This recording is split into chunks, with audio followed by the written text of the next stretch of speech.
Gostaria de saudar a você com a paz do Senhor Jesus neste dia. Estamos aqui para nos preparar para a 10ª lição da nossa série de lições e o título da lição de hoje é a renovação cotidiana do homem interior. Portanto, nós estaremos olhando para a nossa realidade como crentes individuais nesta lição de hoje, enquanto nas 9 lições passadas nós nos apercebemos, nós aprendemos de como o espírito da Babilônia, aleluia, este espírito que estaria tomando já atitude na sociedade nos últimos dias, antes da partida da igreja deste mundo, estaria atuando para transtornar as realidades que a sociedade vive e a sociedade de hoje está vivendo todas estas realidades. Nós podemos contemplar nos estudos bíblicos que fizemos,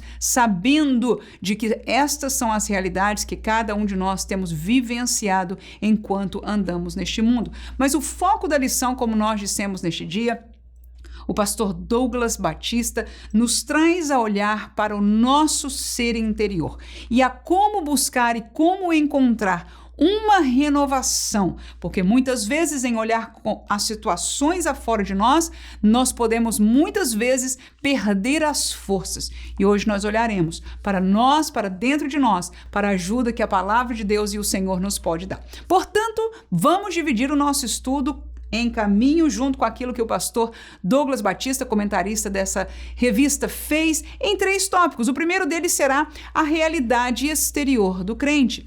O segundo, a renovação interior do crente. Terminaremos com os ataques do inimigo contra o crente. Para este estudo, nós preparamos, como de costume neste canal, um roteiro, disponibilizamos para você na descrição deste vídeo, bem como no primeiro comentário. Assim que se é a primeira vez, bem-vindo, aqui vos fala a professora Manuela Barros. Portanto, no primeiro tópico, nós estamos falando da realidade exterior do crente.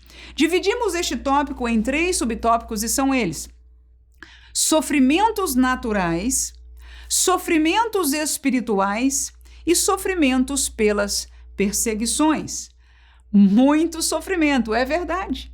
Na boca e na voz e nas palavras do Senhor Jesus, nós fomos admoestados que no mundo nós teríamos aflições. Este não é o lugar do nosso descanso. Nós vivemos, temos alguns prazeres e alegrias. No entanto, como crentes, nós não fomos prometidos herança neste mundo, neste reino terrestre, mais além. Portanto, quando nós encaramos e vemos aquilo que Jesus passou, aquilo que os profetas do Antigo Testamento passaram, aquilo que Paulo vivenciou e deixou escrito para nós, nós aprendemos, nos lembramos que nós não somos os únicos que estamos sofrendo e que o sofrimento não é maldição contra nenhum de nós.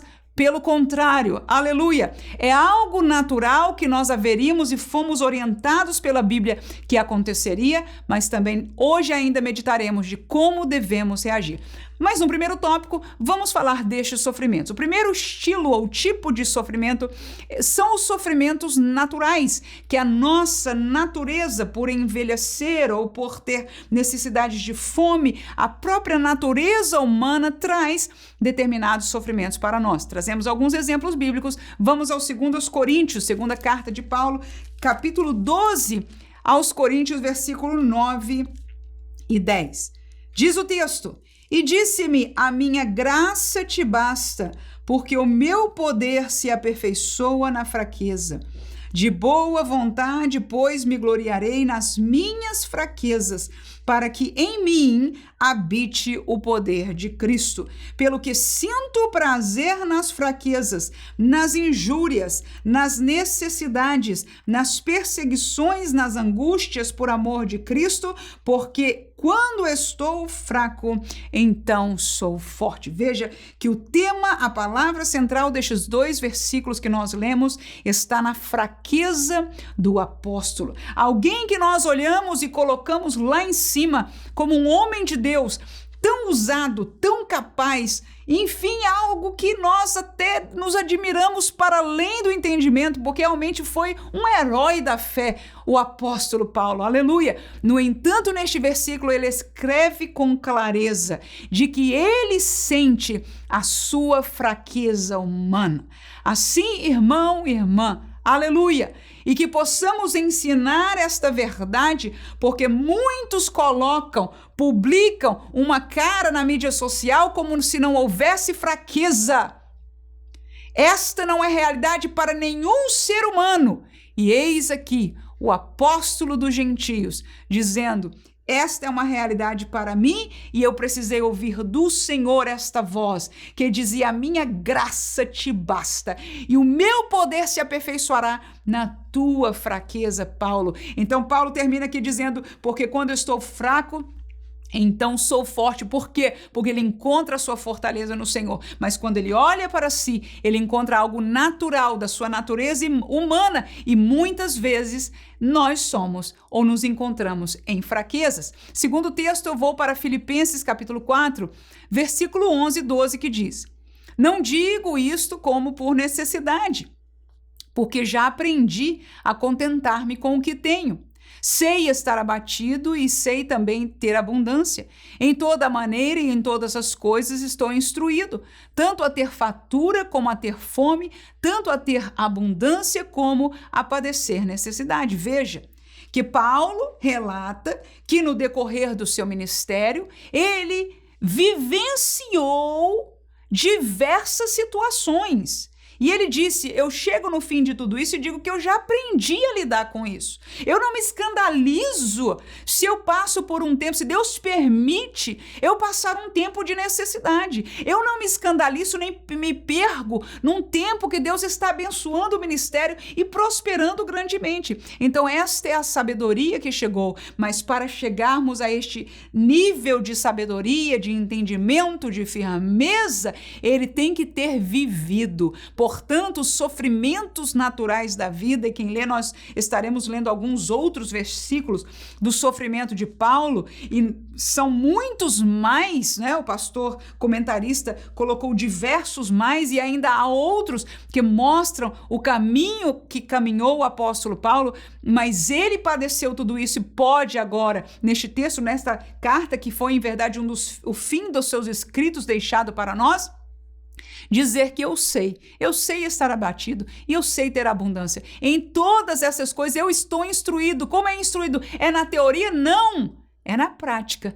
Passei fome, passei abundância, e o sofrimento natural da nossa vida traz sabedoria, traz fortaleza e traz lições preciosas. 2 Coríntios 11, 26 e 27, termino.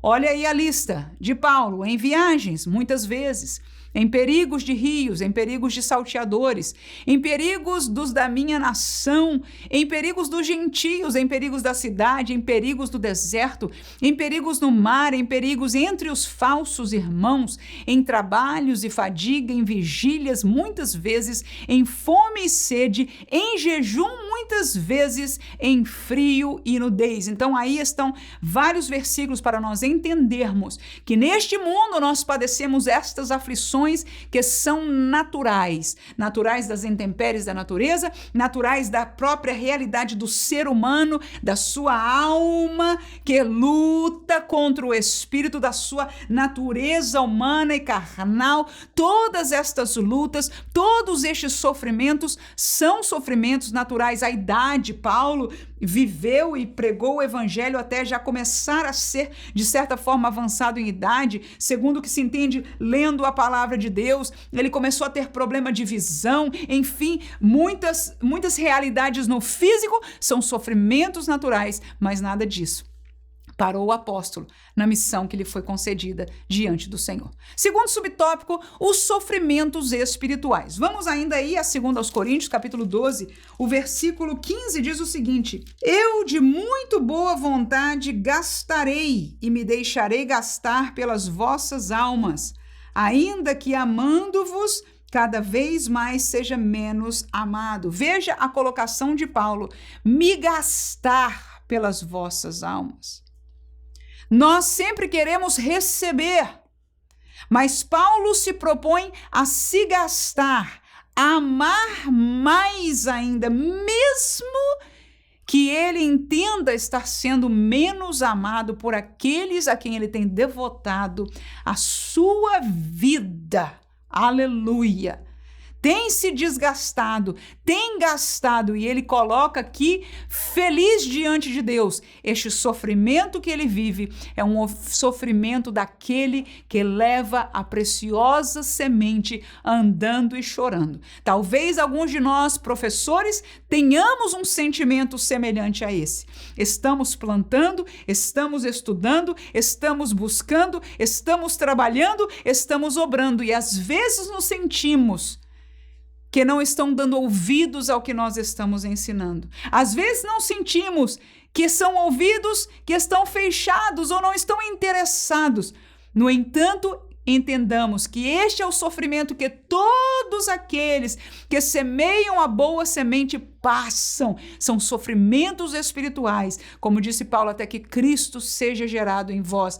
Gálatas, capítulo 4 e versículo 19 diz: meus filhinhos, por quem de novo sinto as dores de parto, tá aí, até que Cristo seja formado em vós. Paulo, com certeza, não conhecia a dor do parto na sua pele, mas nenhum ser humano deixa de saber e de conhecer que é uma das maiores dores que alguém pode passar. E Paulo assimila, dizendo, pelos filhos na fé, pelos crentes que possam estar fracos, por aqueles que não estão apercebidos da realidade da sua vida, ele sente de novo como que fossem dores de parto, até ver Cristo gerado neles. E muitos de nós, obreiros, aleluia, às vezes aqueles que têm oportunidade, que pregam em outro lugar ou que vão a uma viagem missionária,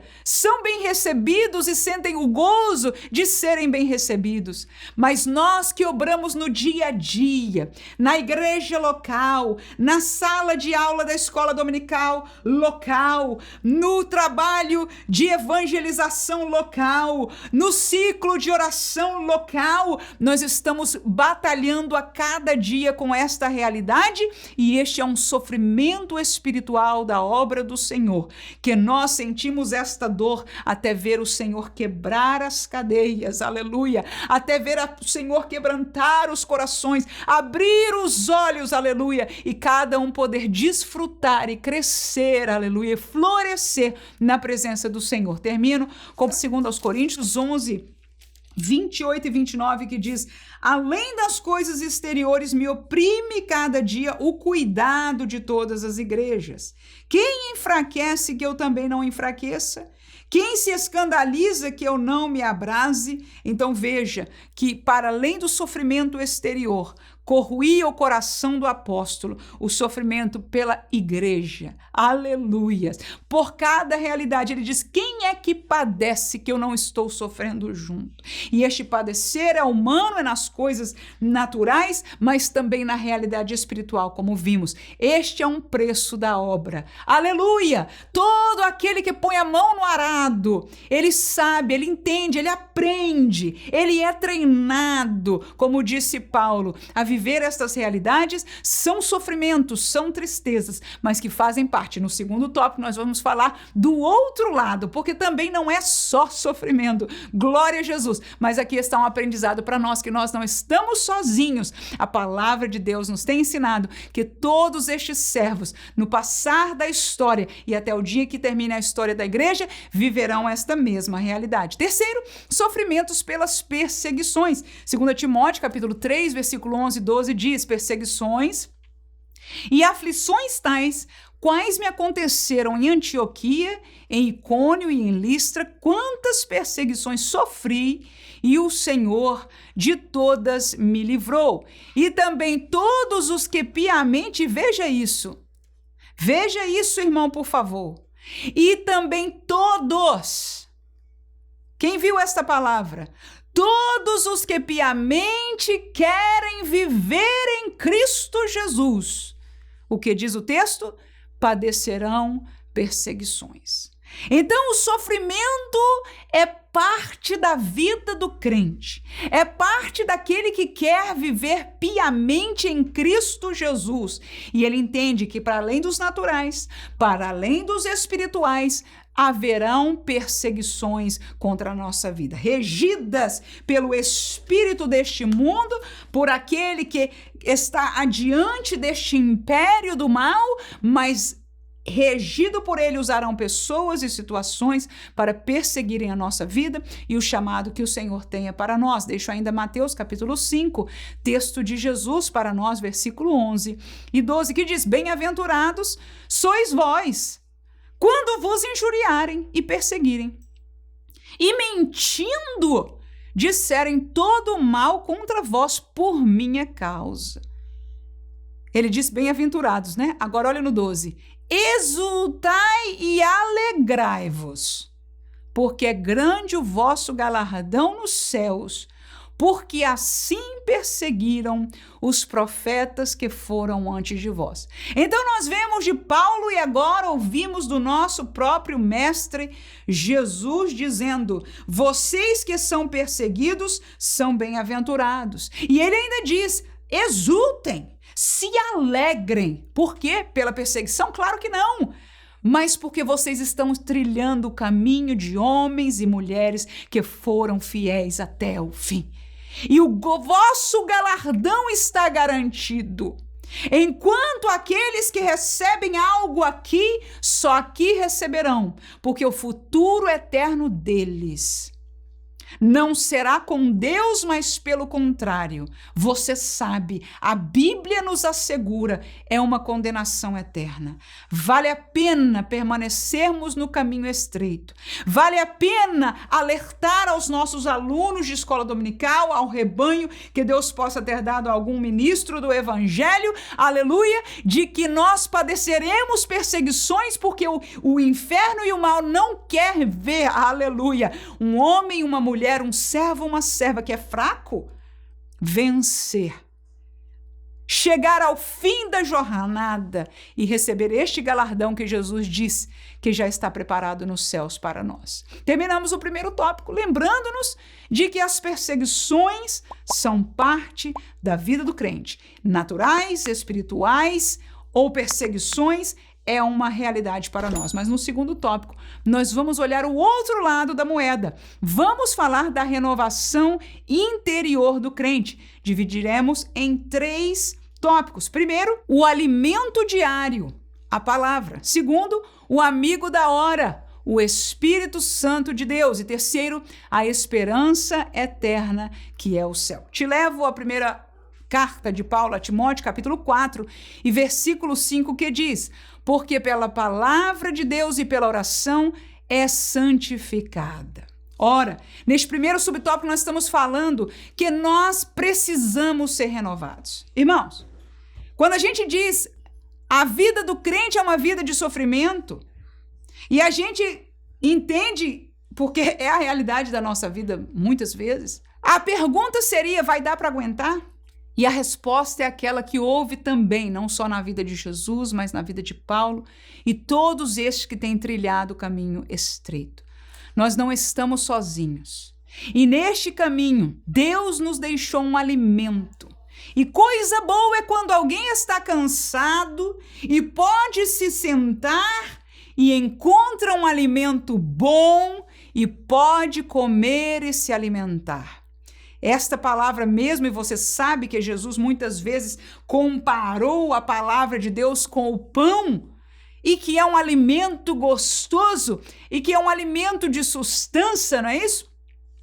E nós entendemos que a palavra de Deus é alimento para a nossa vida. Então, enquanto no mundo e na vida há sofrimentos, na casa de Deus há alimento. Na presença de Deus e diante desta palavra há alimento espiritual para nós. E como lemos aqui, pela palavra de Deus é parte do trabalho de santificação deste homem interior para a gente vencer A Bíblia diz: sem santificação ninguém verá a Deus. Então, para a gente chegar até o fim, precisamos da santificação. Mas caramba, mais sofrimento? Não. Para chegar a ela, só precisamos comer. Aleluia. Aleluia. Dá glória a Deus quando se ouve uma palavra abençoada. Vir a Bíblia e ouvir a voz de Deus conosco e continuar fazendo aquilo que estamos fazendo, estudando e vivendo na presença do Senhor. Efésios 6:17 diz a palavra: tomai também o capacete da salvação e a espada do Espírito,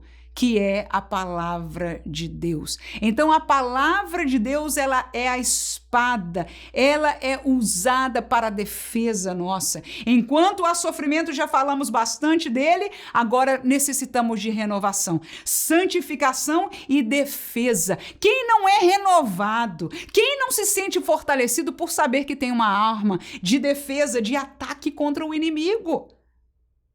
Se nós fôssemos somente vítimas, imagina, irmãos, e mais agora no mundo, aliás, eu digo agora, mas a verdade é que historicamente a igreja sempre viveu isso. Mas vamos olhar para os nossos dias, que é na nossa pele que nós estamos sentindo. Acabamos de ter 9 lições falando sobre essas aberrações que estão. Imagine se nós não tivéssemos esta arma.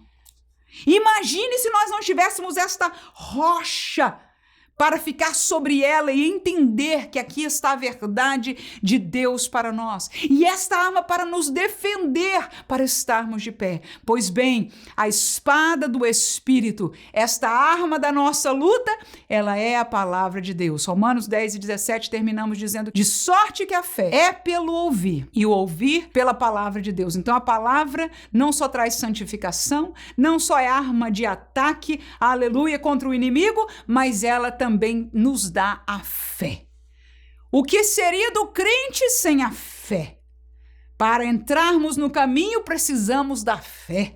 Mas para permanecermos no caminho, mormente diante a estes ataques, precisamos ter fé, porque tem hora que parece que nada vai. Tem hora que o desejo do sofrimento humano diz: agora não posso mais, vou voltar para trás, não quero mais este trabalho, não quero mais esta obra, não quero mais esta missão, não aguento mais este sofrimento. Nesta hora o crente precisa se renovar na fé. Aleluias! E é lindo ouvir alguém que tem fé viva em seu coração, porque estando mesmo nessas situações, a palavra que jorra de dentro dele, como diz o texto, né? Jorrarão como águas vivas. Aleluia! Esta palavra sai dizendo: eu sei que o meu Redentor vive. Já ouviu Jó falando isso? E por fim se levantará. E palavras como essa dão fortaleza e animam e sustentam a fé daquilo que foi prometido pelo Senhor. E nesta fé nós permanecemos firmes na presença de Deus. Então, a palavra é a primeira arma, se pudesse dizer, de renovação. É a primeira ajuda para o crente que tem que encarar os sofrimentos para ser renovado. E vou dizer uma verdade, eu imagino que você tenha experiência, mas eu também tenho tido, e muito agradecida a Deus. Ela renova, irmãos. Ela renova, irmãos. Ouvir uma pregação que Deus fala por aquele irmão ou aquela irmã, renova.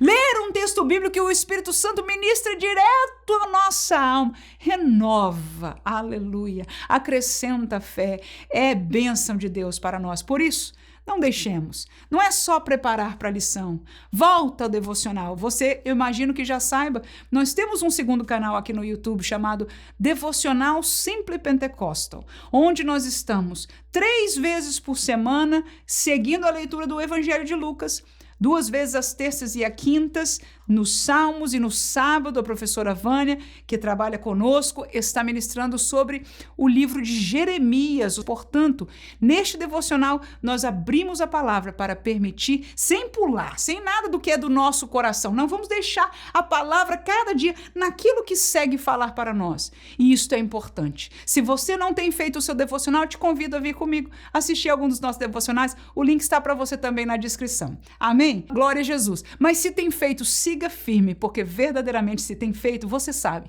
que a palavra tem sido este alimento e fortaleza e renovação para as nossas vidas. Segunda fonte de renovação é o amigo que Jesus nos deixou. Ele disse, eu não vos deixarei sós. Aleluia! Ele deixou o Espírito Santo. Vamos ler alguns textos aí. João capítulo 14, versículo 17 e depois o versículo 26.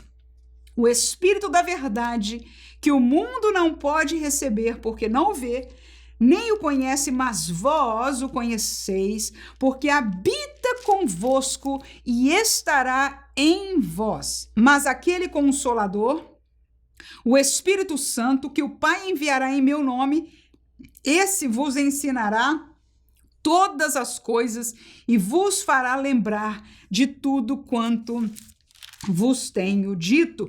Veja, o segundo consolo, o segundo renovador da nossa vida é o amigo, o companheiro, o ajudador, o consolador, que Jesus disse, eu deixarei. Ele até disse, importa que eu vá, aleluia, para que ele venha estar convosco. Você pode imaginar que só um número pequeno de pessoas podia estar ao lado de Jesus em todo o tempo.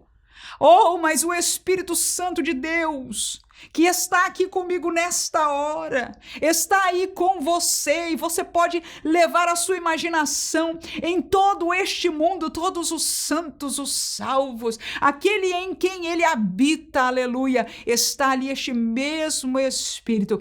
Que glória, que maravilha! E ele é este Consolador, porque como lemos aqui no versículo 17, ele está em nós, ele habita em nós. E a segunda consolação que está aqui, ele diz, ele vos ensinará todas as coisas e vai fazer lembrar do que eu vos disse. Que bom é ter alguém para nos ensinar quando nós não sabemos. Ou às vezes a gente vai envelhecendo na vida e até se pergunta como pode eu ter vivido tanto e esta situação ainda me pegar que meu Deus, eu preciso de ajuda. E o Senhor deixou o Consolador para ser este ensinador, até na nossa falha, aleluia. Ele está ao nosso lado dizendo, tá vendo? Mas vira para ali, faz daquela maneira, aprende com esta queda, aprende com esta falha, aprende com este erro, bola para frente, o Senhor tem te dado a vitória. Siga esperando no Senhor, pede perdão, mas se levanta e caminha.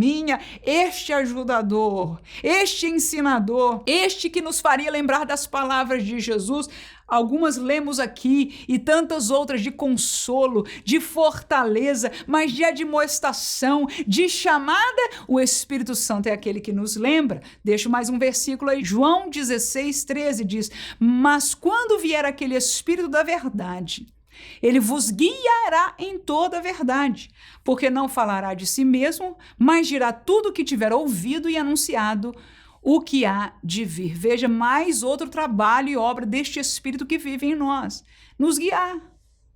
Volto a dizer a mesma verdade. Somos adultos, crescemos, mas o mundo é um mundo tremendo, irmãos. Então, muitas oportunidades, muitas direções a seguir. E dentro do caminho em Cristo, muitas vezes, chegamos a situações que não temos certeza de como reagir ou para onde ir ou o que escolher. A Bíblia diz que o Espírito Santo é este amigo que nos guiará, aleluia. Que ele falará a palavra que o Pai dá e que ele anunciará o que haveria de vir, aleluia, diante de nós. Termino ainda com Romanos 8:26. Última lembrança sobre o Espírito Santo para nós. Diz o texto, e da mesma maneira também o Espírito ajuda as nossas fraquezas, porque não sabemos o que havemos de pedir como convém, mas o mesmo Espírito intercede por nós com gemidos inexprimíveis. Ora, que texto lindo. Primeiro, nos lembrando que nós temos fraquezas, já falamos disso hoje nesta classe. E a Bíblia diz aí que este Espírito, esta segunda ajuda da renovação do crente, ele nos ajuda nas nossas fraquezas, não é? E aquele amigo da onça que quando você tá fraco, ele sai de perto. Não quero nem ver a irmã Manuela hoje, que coitada, tá cheia de problema. Só nos quer ver na bênção. No problema não, o Espírito Santo está conosco nas nossas fraquezas. Porque às vezes a gente quer orar e pensa que essa é a oração melhor, e a Bíblia diz para nós, ele intercede porque às vezes a gente não sabe pedir como convém.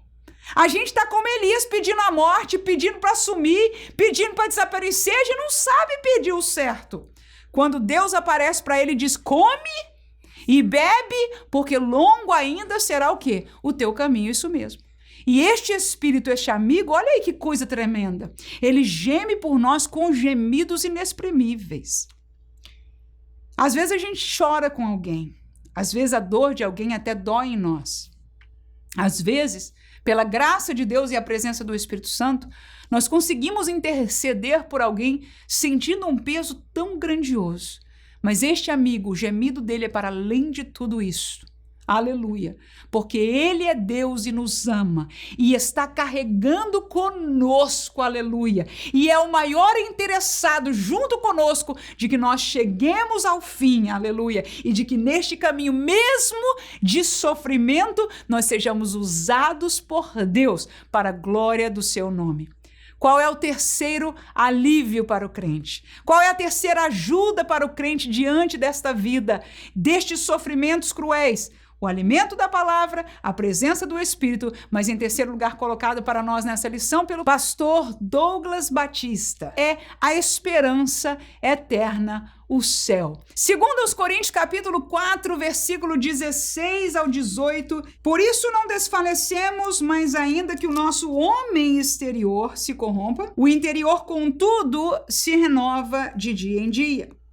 Porque a nossa leve e momentânea tribulação produz para nós um peso eterno de glória muito excelente, não atentando nós nas coisas que se veem, mas nas que se não veem, porque as que se veem são temporais e as que não se veem são eternas. Ora, então nós aprendemos que a realidade do futuro. A palavra de Deus começa aqui dizendo: o homem exterior se corrompe. O sofrimento é uma realidade. A realidade da natureza, de envelhecer, das tentações, dos problemas. Mas ele diz: o homem interior se renova de dia em dia. E nós já falamos de dois aspectos, de dois ajudadores da renovação, mas aqui ele diz: por quê?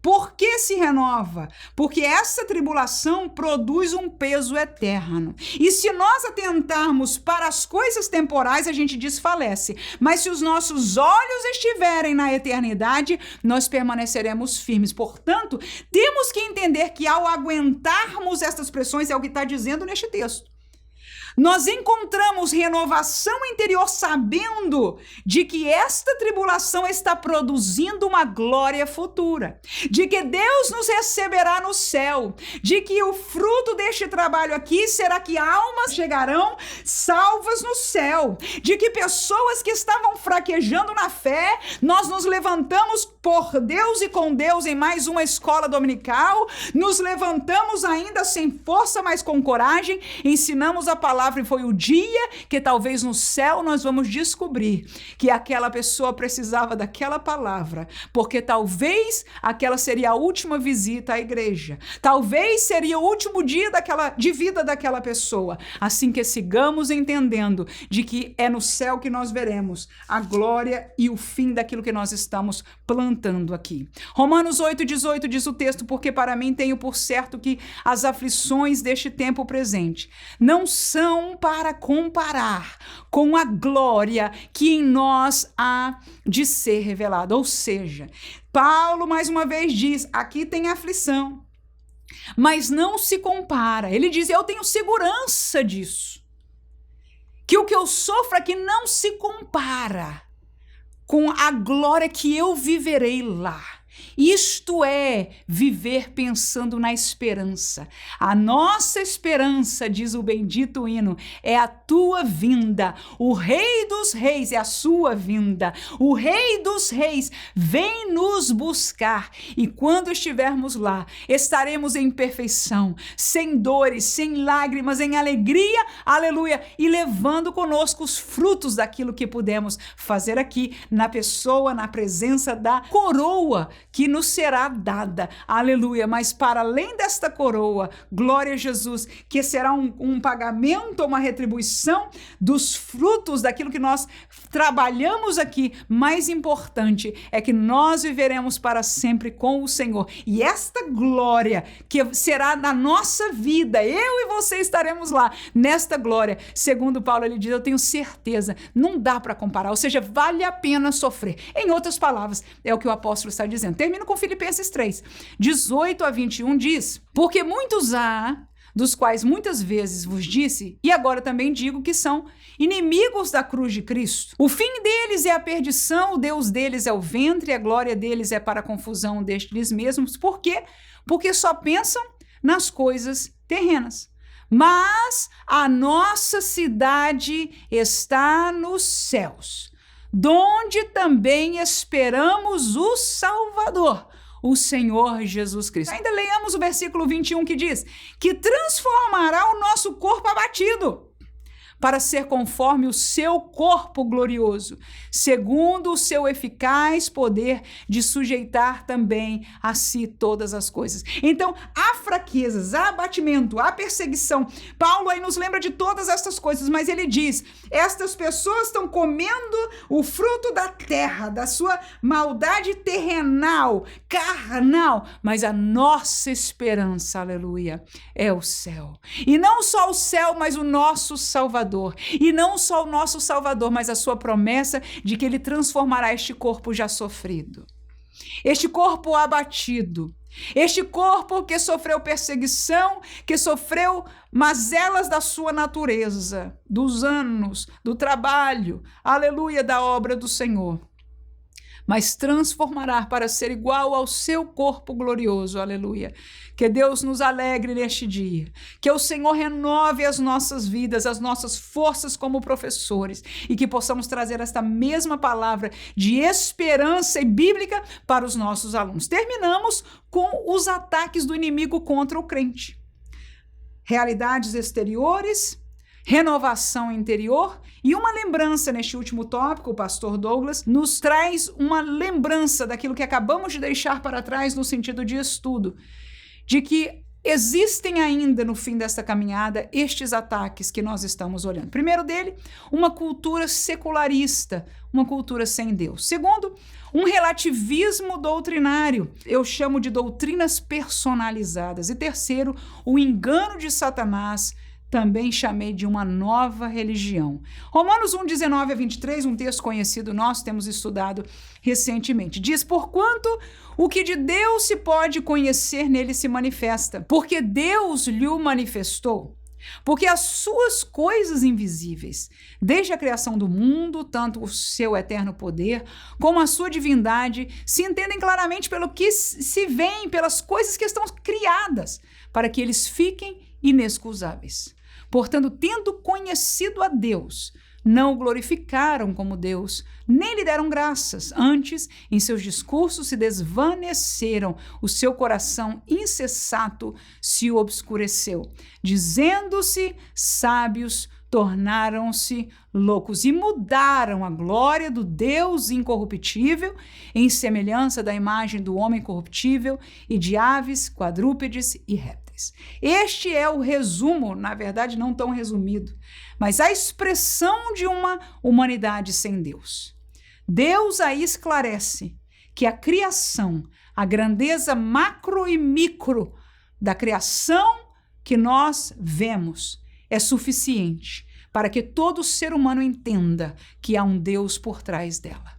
Mas muitos decidem não entender, não perceber, não aceitar e muito menos não glorificar a Ele como Deus. E fazem outros deuses, a imagem de homens, répteis ou o que seja, e fazem das suas maldades os seus próprios deuses também. E com isso nós vemos uma realidade de uma sociedade secularista sem Deus. Judas 1:4 diz, porque se introduziram alguns que já antes estavam escritos para este mesmo juízo, homens ímpios, que convertem em dissolução a graça de Deus e negam a Deus, o único dominador e Senhor, nosso Jesus Cristo. Agora, o que eu quero que você pause para observar é que neste contexto deste versículo e do que vem, estes dois textos não estão falando olhando para fora da janela da igreja e olhando para um mundo sem Deus, para uma sociedade secularizada. Nestes dois versículos, nós estamos observando que frutos, ou seja, alguém que é parte em termo de coração, em termo espiritual, porque aí diz homens ímpios. Portanto, pessoas apartadas do Espírito de Deus, da palavra e da obediência de Deus. Mas Judas, e você conhece a carta de Judas, é um alerta, é uma palavra trazida à igreja. E ele diz, estes homens ímpios se introduziram já alguns no vosso meio. E eles convertem em dissolução a graça de Deus. Ou seja, há um propósito, há um espírito, como estamos falando, né, da Babilônia, que reina numa sociedade secularizada, mas que alguns desses se infiltrarão na igreja, mas nós entenderemos aí que eles convertem em dissolução a graça de Deus e negam a Deus. Palavras de fora são uma, mas o efeito e a realidade é contrária a Deus. E eu ainda termino com o último texto de Tito, 1:16, que diz assim: confessam que conhecem a Deus, mas negam-no com as obras, sendo abomináveis e desobedientes e reprovados para toda boa obra. E este é um alerta que eu deixo para mim e para você.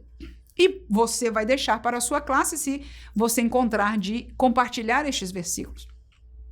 É que fruto desta realidade secularizada são pessoas que vão se introduzir na igreja e que vão confessar, ou seja, falar como se crentes, como quem? Servos de Deus.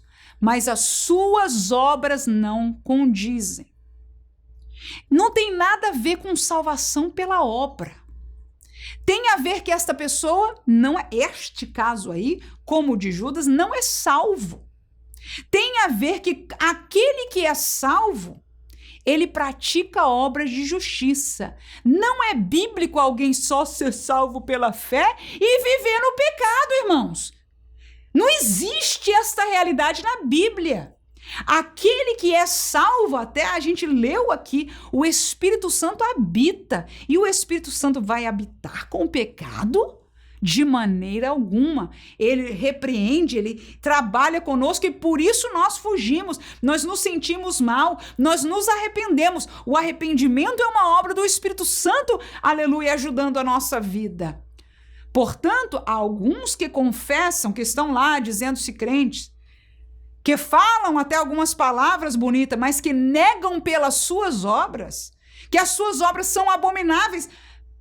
Não é para a sociedade não, porque eles são parte dela. São abomináveis para esta palavra. São desobedientes a esta palavra. As suas obras são reprovadas por esta palavra. Então, para nós descobrirmos o que é certo e o que é errado, precisamos aprender a palavra. Segundo subtópico, o relativismo doutrinário. Eu chamei este de doutrinas personalizadas. Ou seja, nós vivemos uma realidade também agora neste ponto, a nível de igreja, por todo um ataque espiritual. Que as doutrinas que nós conhecemos da Bíblia Sagrada estão sendo desconstruídas e reconstruídas personalizadas. E muitos dos nossos crentes estão falando, vivendo e pregando estas mesmas realidades. Como que a doutrina santa do Senhor possa ser personalizada para aquilo que eu gosto, para aquilo que eu quero e, na verdade, para condizer com o meu pecado. De maneira alguma. Deixo para você o texto de 1 Timóteo, capítulo 4, versículo 1 ao 3, que nos lembra o seguinte: mas o Espírito, com E maiúsculo, Espírito Santo, expressamente diz que nos últimos tempos, é o tempo que estamos vivendo, apostatarão alguns da fé. Veja que esse é diferente. Era, mas saíram, deixaram, perderam, abandonaram, dando ouvidos a espíritos enganadores e a doutrinas de demônio. Pela hipocrisia de homens que falam mentiras, tendo cauterizado a sua própria consciência, proibindo o casamento, ordenando a abstinência de manjares que Deus criou para os fiéis e para os que conhecem a verdade, a fim de usarem deles com ações de graça. Então, o que nós vemos aí é que algumas pessoas que antes eram da fé chegaram até a apostasia. Chegaram a perder o caminho da pior forma possível. Mas como é que esse texto diz que aconteceu? Foi porque homens, algumas pessoas, estas que a gente acabou de falar, que se infiltraram, mas que não são de nós, trouxeram com eles espíritos enganadores e doutrinas de demônios. Agora, quem tem a sua doutrina personalizada não diz isso aqui é doutrina de demônio, não. Diz é palavra de Deus, olha aqui e etc. Mas que o sangue de Jesus nos cubra, porque eles falam mentira. A consciência deles está cauterizada, mas a essência, a virtude que sai destes é uma essência espiritual, como acabamos de ver, maligna, irmãos. Maligna. E muitas vezes, crentes simples, crentes que estão vivendo uma vida não em contato, em comunhão com o Senhor, escutam e se perguntam, ai, mas será que pode isso? Já viu quanto crente quer que as coisas pode? Ai, irmã, mas não pode isso. Viu a briga que a gente tem? É tudo, irmã, isso não pode. Não é questão de poder ou não poder, é questão de querer ser santo e servir a Jesus Cristo e olhar para a glória que nos espera no céu ou querer viver uma vida na realidade temporal deste mundo. É isso. Agora, nos vendem como estão vendendo ao mundo secularizado promessas de riquezas, promessas de grandezas, promessas de alegria e felicidade, de ajuste, como se estas doutrinas fossem ajustáveis ao pecado, mas não são. E quem pode dizer glória a Deus por isso? Aleluia! Não são e nunca serão. Os nossos dias aqui na terra estão acabando, mas até o fim, sejamos juntos soldados, que lutemos e guardemos a nossa arma e usemos. E nós, na escola dominical, somos chamados por Deus para usar com graça, com amor, aleluia, com tremor diante de Deus, mas usar esta arma espiritual, porque as relativismo doutrinário, as doutrinas personalizadas são doutrinas de demônios. O engano de Satanás é o último tópico, uma nova religião. Claro, é Satanás, como dissemos, é o espírito da Babilônia que está por trás deste movimento secularista e do relativismo doutrinário. Mas terminamos nomeando a quem verdadeiramente está por trás e estabelecendo uma nova religião. Nova, porque isto não é cristianismo, isto não é ser servo de Jesus. Segundo aos Coríntios capítulo 11, versículo 14 e 15, diz o texto: e não é maravilha porque o próprio Satanás se transfigura em anjo de luz. Não é muito, pois, que os seus ministros se transfigurem em ministros da justiça, o fim dos quais será conforme as suas obras. Viu aí que casou com tudo que a gente leu? A palavra aqui diz, olha, Satanás, ele se transfigura, ele pode aparecer como um anjo de luz. Então não se surpreenda que alguém usado pelo maligno, que a quem a palavra aqui chama de seus ministros, se transfigura, aparentem para vocês como ministros de justiça. Mas ele diz o fim deles, porque o importante, irmão, é o fim. O importante não é o começo, o importante é o fim, aleluia. Será conforme as suas obras. Volto a dizer, as obras provam o que está no seu coração. Aleluia. Então, obra a gente não joga fora, não. Não é por ela que a gente entra na salvação. Mas quem é salvo, traz e produz obras de justiça. E quando erra, quando peca, quando cai, o Senhor e o Espírito Santo de Deus o ajuda para levantar e voltar a praticar obras de justiça. Mas estes, você vai olhar a sua vida, você vai olhar por trás das suas palavras, você vai olhar e encontrar algum lugar para ver aquilo que sai do seu coração e você vai descobrir o fruto que verdadeiramente está, e este é um fruto, como acabamos de dizer, de doutrinas de demônios. Qualquer que queira mudar esta doutrina, A gente está vivendo o tempo que o pessoal na igreja quer coisa nova, quer uma doutrina fácil. Não existe. Porque essa não é fácil, ela é chamada de santa.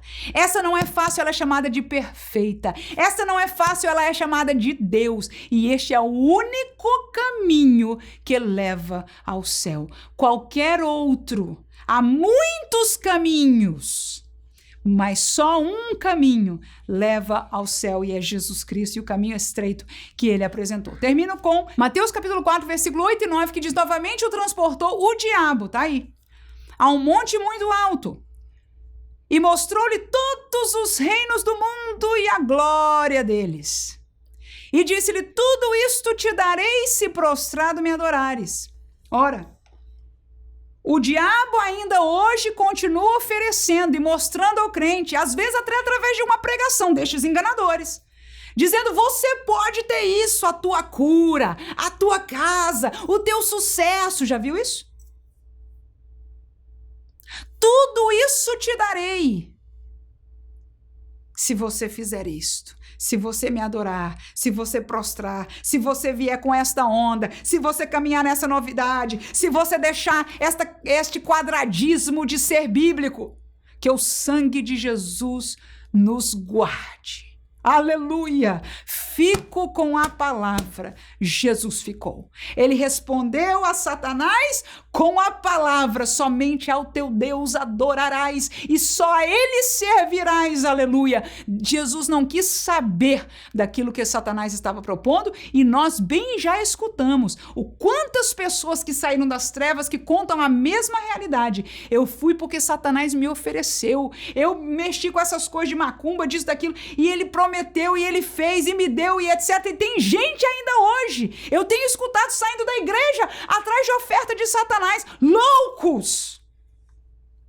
O que é que Satanás tem para dar? É engano, é passageiro, mas ele pede a tua alma. Ele pediu a Jesus, foi a alma dele, prostrado o adorar. Ah, se o Senhor caísse, mas graças a Deus, ele não caiu, ele foi vitorioso, e ele nos tem dado essa vitória a todos aqueles que queiram permanecer nele. E eu termino com o princípio Gênesis, capítulo 3, versículo 4 e 5, que diz: então a serpente, quem é esse? Isso, Satanás. Disse a mulher: certamente não morrereis, porque Deus sabe. Quem é Satanás para falar de Deus, hein, irmãos? Que no dia que dele comerdes se abrirão os vossos olhos e sereis como Deus, sabendo o bem e o mal. Veja quem é Satanás. Veja quem é Satanás. Tem gente dizendo até que não existe Satanás. Veja quem é. Como diz o texto bíblico, é um mentiroso desde o princípio. Quando ele ofereceu e falou para Eva: come do fruto, ela disse: o que Deus falou do fruto, etc., não posso comer, porque senão, no dia que comemos, disse o Senhor, vamos morrer. A resposta de Satanás foi uma mentira nua e crua e barata. Certamente não morrerás. Que autoridade o diabo tem para dizer que certamente não, que Deus está mentindo? Que autoridade o diabo tem para dizer que não existe inferno? Que autoridade o diabo tem para dizer que não existe crente santo e não existe uma igreja, aleluia, que está vitoriosa neste mundo? É mentira. Existe ainda uma igreja santa. Se a que está ao teu lado não estar, erga a voz da palavra na tua classe, na tua igreja. Levante-se com ousadia, porque é mentira do diabo. E ele é tão maligno que ele tem coragem, ousadia de dizer, porque Deus sabe quem é ele para falar de Deus, mas é um engano. Ele diz: Deus sabe que no dia que vocês comerem, abrirão os seus olhos e vocês vão ser como Deus. E esta mentira ele tem ensinado pela nova era, pela secularização, por todo tipo de engano, inclusive essas doutrinas personalizadas, mentirosas, que ele diz: Deus sabe que isso vai acontecer. Mentira! O que vai acontecer já foi escrito e está selado. E todo aquele que crê naquilo que nós estamos falando, diga amém, em nome de Jesus. Jesus. Seja usado por Deus, meu irmão e minha irmã. Cada classe é diferente, aleluia. Mas a minha oração fica aqui por você, para que Deus lhe use com autoridade, porque precisamos ser usados por Deus nestes últimos dias. Levanta-te em nome de Jesus. Aleluia, sacode a poeira, pede perdão pelo que precisa, volta à intimidade com Deus, volta à santidade, larga para trás essa mensagem mentirosa que tem sido ensinada em muitas das nossas igrejas. Se agarra de volta com a palavra de Deus e que possamos usar esta arma espiritual. Aleluia, para a vitória, como diz aquele corinho, a vitória é nossa pelo sangue de Jesus. Amém.